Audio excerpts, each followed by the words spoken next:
Sebelum menonton, jangan lupa like, subscribe, dan tekan tombol lonceng. Selamat menyaksikan. Halo sahabat Eljon, kembali lagi di Eljon Medical Forum, masih bersama saya Cynthia, dan kita masih akan membahas soal tulang dan juga kaitannya dengan perut abal-abal. Masih bersama dengan narasumber kita ada Dr. Dimas, dokter spesialis ortopedi.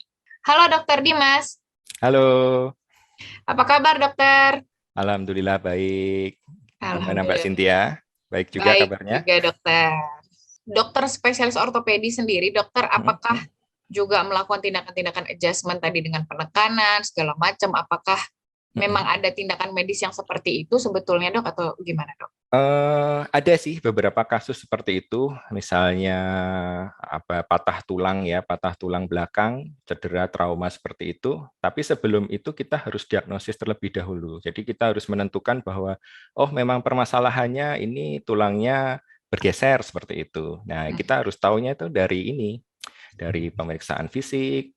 Terus kemudian kita cek radiologi di ronsen dulu, apakah ada masalah, apakah memang ruas-ruas tulang kita ini ada yang bergeser atau enggak, seperti itu. Nah, kalau misalnya ada yang bergeser, nah biasanya ini kasus gawat darurat sih, habis trauma kayak gitu, misalnya di daerah tidak ada alatnya, tidak ada alat untuk operasinya, nah itu bisa untuk ditarik itu tadi, di adjust gitu, kayak ditarik, misalnya tadi kan misalnya normalnya gini, misalnya dia geser gini.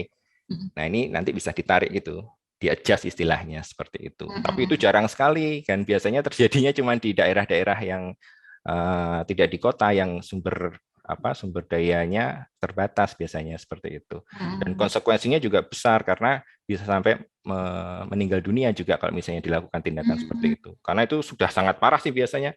Kalau sudah bergeser gini, sudah kena sarafnya, dia ya berbahaya untuk melakukan tindakan tersebut. Jarang Okay. tapi. Memang jarang ya dokter ya, memang Jarang. cukup berbahaya sekali. Mungkin juga kalau kita bicara kretek dokter, dokter juga pernah lihat nggak sih dokter ada yang menjual alat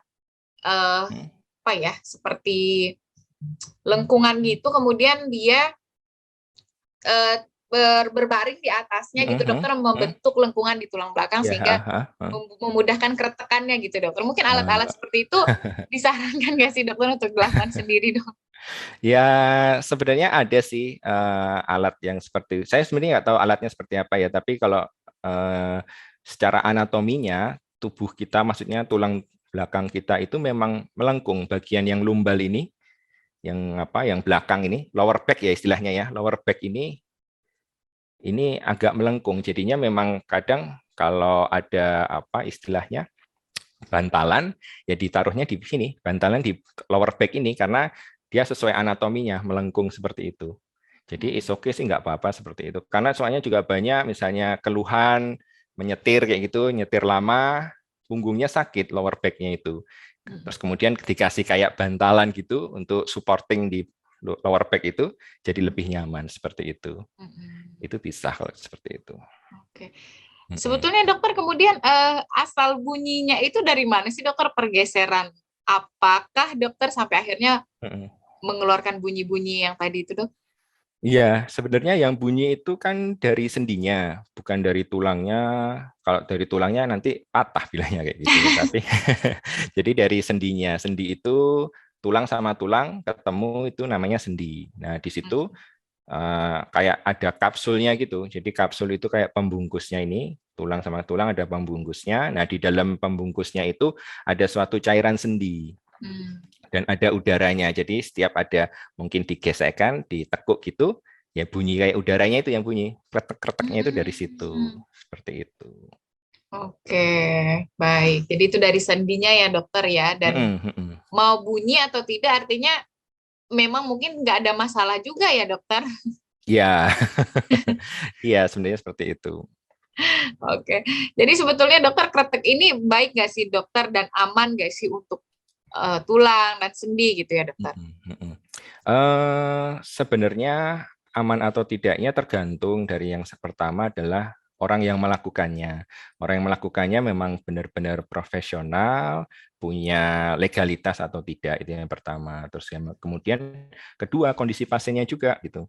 Karena ada beberapa pasien yang kontraindikasi untuk dilakukan hal tersebut, seperti itu. Kalau misalnya orang dengan osteoporosis, yang tulangnya kropos, kayak gitu bisa bisa berbahaya. Terus kemudian juga apabila ada mungkin riwayat trauma atau riwayat patah tulang sebelumnya, di tulang belakang ada yang patah, itu juga bisa berbahaya. Seperti itu. Riwayat stroke itu juga bisa menyebab ya berbahaya juga seperti itu. Mungkin kondisi-kondisi yang seperti itu.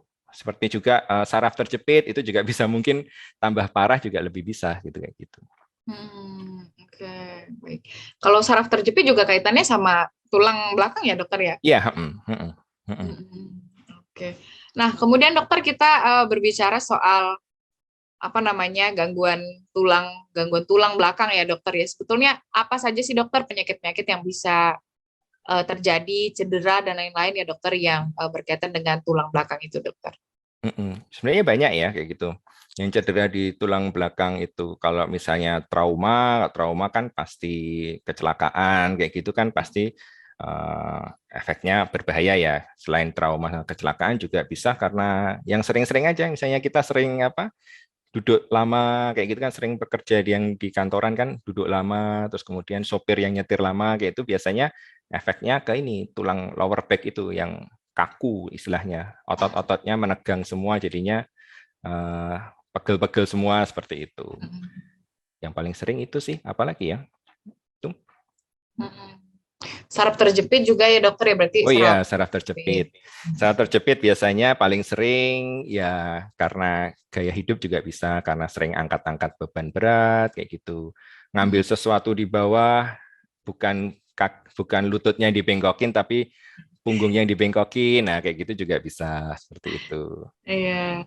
Nah, Biasanya. kalau kelainan tulang belakang dokter itu memang apa namanya memang sudah ada kelainan dari lahir gitu dokter atau kesalahan duduk seperti yang tadi dokter bilang setiap hari salah bentuk duduknya akhirnya membentuk tulang belakang yang tidak normal gitu ya dokter, itu seperti apa dok?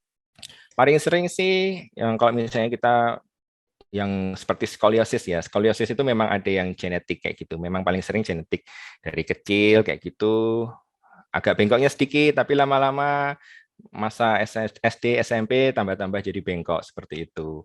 Jadinya memang kebanyakan seperti itu. Saya ini sebenarnya juga skoliosis juga nih, Mbak Cynthia. Oh gitu dokter? Iya, saya skoliosis juga. Ya taunya kapan ya? Taunya ya kok agak aneh, punggungnya agak nggak balance kayak gitu, agak bengkok sedikit gitu. Terus ya udah kita tahu, oh ternyata skoliosisnya masih yang ringan kayak gitu. Jadinya ya saya harus exercise seperti berenang kayak gitu. Mau nggak mau tiap berapa jam, habis misalnya duduk lama 2 jam 3 jam ya harus stretching kayak gitu supaya nyaman. Karena kadang kalau skoliosis tuh salah satu ototnya pasti ada yang yang kencang, jadinya capek terus gitu. Oke, tapi apakah bisa sembuh gitu dokter atau seperti apa dok? Bisa sembuh, bisa kayak gitu. Biasanya kan terkait usia. Biasanya kalau usia pertumbuhan kan dia juga misalnya tambah bengkok itu bisa. Tapi kalau misalnya usianya sudah matur, misalnya sudah kuliahan kayak gitu, biasanya bengkoknya sudah nggak progresif lagi. Nah, nanti setelah itu baru kita diagnosis nih, ini ringankah, sedang atau berat seperti itu. Penanganannya berdasarkan diagnosis kita. Oke. Nah, kemudian dokter kaitannya sama tulang dokter, gimana sih menjaga kesehatan tulang ini dokter? Karena ada beberapa yang bilang sudah dewasa sudah terlambat untuk untuk merawat tulang, katanya seperti itu kan sudah terbentuk segala macam. Gimana dokter untuk merawat tulang itu sebetulnya dok? Nggak ada kata terlambat ya sebenarnya. Ya sebenarnya olahraga itu penting. Paling nggak sempatkanlah olahraga seminggu 3 kali udah cukup, pagi hari ataupun nanti kalau nggak bisa ya sore hari, itu yang paling penting. Olahraganya bebas, mau yang penting ritmik ya, misalnya berlari ataupun jogging, jalan kaki boleh, sepedaan boleh, seperti itu. Terus kemudian berenang itu juga bagus ya, termasuk olahraga yang bagus. Setelah itu juga berjemur, itu paling penting juga. Walaupun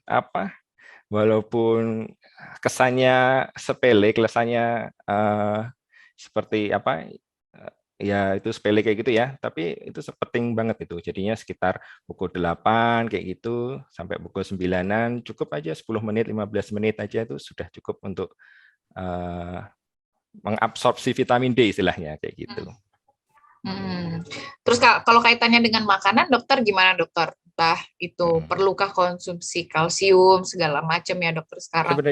Sebenarnya sih kalau makanan di setiap makanan kita itu pasti ada kayak gitu. Kalau misalnya suplemen vitamin itu sebenarnya diperuntukkan bagi yang sudah matur istilahnya, sudah yang tua kayak gitu. Tapi kalau misalnya masih muda, masih adult seperti ini ya makan apa aja pasti ada vitaminnya, jadi nggak masalah, nggak perlu suplemen sih sebenarnya seperti itu. Oke deh. Siap, Dokter Dimas, terima kasih banyak hari ini udah sharing-sharing soal Sama-sama. soal tulang punggung, soal menjaga kesehatan tulang juga. Makasih Dokter Dimas. Ya, sama-sama Mbak Cynthia. Oke. Sahabat Eljon, itu dia tadi kita sudah mendengarkan ya dari Dokter Dimas soal kretek itu berbahaya atau tidak, aman atau tidak untuk tulang kita, tadi sudah dijelaskan oleh Dokter Dimas ya. Yang penting dilakukan jangan berlebihan, dan juga kalau bisa dilakukan oleh ahli atau profesional. Dan juga jangan lupa menjaga kesehatan tulang dengan dari tadi tips-tips yang sudah disampaikan Dokter Dimas. Terima kasih, semoga berguna dan juga bermanfaat. Saya Cynthia dan juga Dokter Dimas Sri Aryo, dokter spesialis ortopedi. Pamit undur diri, sampai jumpa.